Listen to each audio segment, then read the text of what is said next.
What's going on, Jets Nation? Today is my first ever video on the Jet Up channel. It's an exciting moment. I'm gonna have a formal, video of what this channel is really about, and then I'm also gonna have another video about my opinions on Robert Saleh. But this is the important video that needs to be made today because of everything that's happening, and this is the future of the New York Jets. With what's going on with Deshaun Watson and the Jets, there's been a lot of talk on what picks we should give up and if we're going to mortgage our future for him. To me, we're not going to be able to mortgage our future if we do it the correct way. And I have been looking, ESPN and people I watch on YouTube, they have not been able to figure out the best way to make this trade. But they're not looking at the big picture. The big picture is so much nicer to look at if you're a Jets fan, and so much easier to comprehend once you actually understand what could happen, what Joe Douglas could offer the Texans for him. We're the only team that is able to offer like a whole bag and still be able to build a team around him. So if you look at our draft picks in the next 3 years, we have 2 first-round picks this year, the second and the 23rd pick. We have 2 first-round picks next year. We don't know where those are going to lie, but we'll probably have a high one and we'll probably have a lower one, just like this year. I don't know how high ours would be if we got Deshaun Watson. I would say we're probably going to be middle of the pack, probably like 15 if we don't make the playoffs. But those are 2 picks that we can use to our advantage. You look at it this way. The Jamal Adams trade was a blessing in disguise. We got rid of a guy who didn't want to be here. He was right all along. We obviously know that, but he didn't want to be here anymore. So we got rid of him. We got 2 first-round picks for him. We can use those to get the guy that's going to be the future of this franchise. So what we would do is we would offer the Texans a first this year, the number 2 overall pick. We'd keep the 23rd for ourselves. We'd offer them our first-round pick because it's going to be the higher pick next year. And we keep the Seattle's pick, and we still have a first-round pick next year.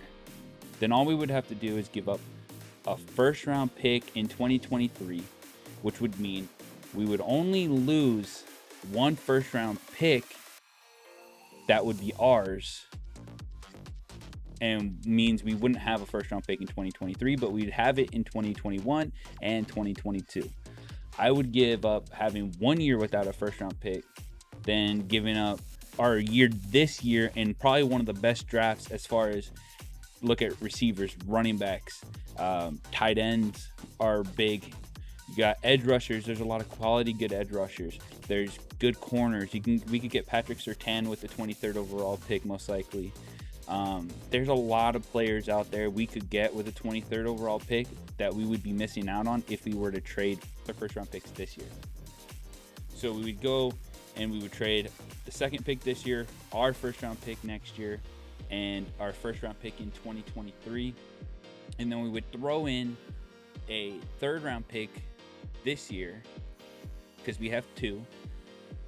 And then we would go and either we could add Sam Darnold to this trade, but if we're going to add Sam Darnold to this trade, we have to get a second-round pick for him. We would receive Deshaun Watson and a second-round pick if Sam was to be involved in this trade. Now, I don't think we have to trade the Texans that, because then they would also be in the market to go get Zach Wilson or Justin Fields. We could keep Sam, have Deshaun Watson, and then wait until Matt Stafford finds a home. Whichever teams don't get Matt Stafford, we can offer Sam for them and get a second-round pick. So we would eventually just turn that third-round pick we traded to the Texans into a second-round pick by getting rid of Sam, which wouldn't be in our future anyways if we had Deshaun. Then we would go on, and I would probably do a video on who we could use in picks that we would have remaining. But you're looking at 23 Surtain. We could go get a receiver with that. There's going to be a couple good receivers. I think we should go get a running back, Travis Etienne, Najee Harris. But there are a lot of good running backs in the second, third round that we could get. So if we make this trade, there's a lot more options. We can still build this team because we would still have a first-round pick this year and a first-round pick next year, and we would only lose 1 year with the first-round pick. And this is not the year to have no first-round picks. Thank you